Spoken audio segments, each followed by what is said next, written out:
I've asked some crazy questions after, we've wrapped up a meeting, for example, and the first thing I say, and I told everybody, I go, okay, why are you not going to buy me? What didn't I cover?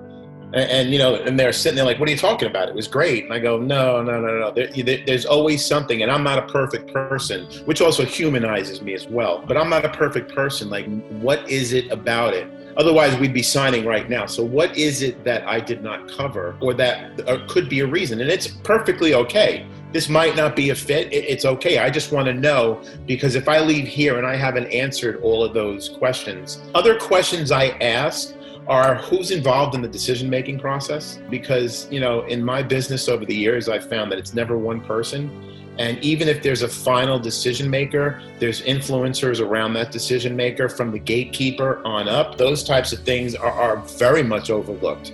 So who's involved in that decision-making process, and what is their part? Are they a technical buyer who's going to analyze the numbers? Are they a user buyer who's the end user of what it is that you and I are talking about? Who's the economic buyer who's going to worry about the money? It's those kinds of questions that I would always try to ask. Some other questions immediately when you walk in. Sometimes I've said, okay, we have a meeting, thank you for taking it.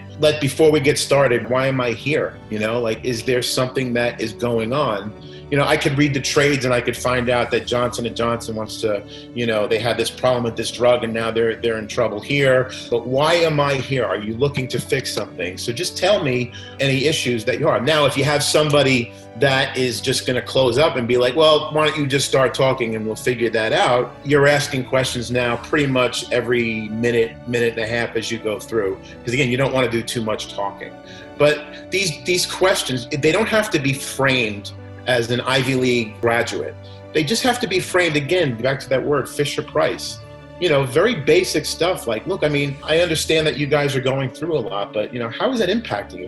Is that impacting you in your position here? I've asked those questions because the more that you can get to that, you can start to figure out what it is that person really will make them move, getting that motivation for them to do things in the future and starting to set it up.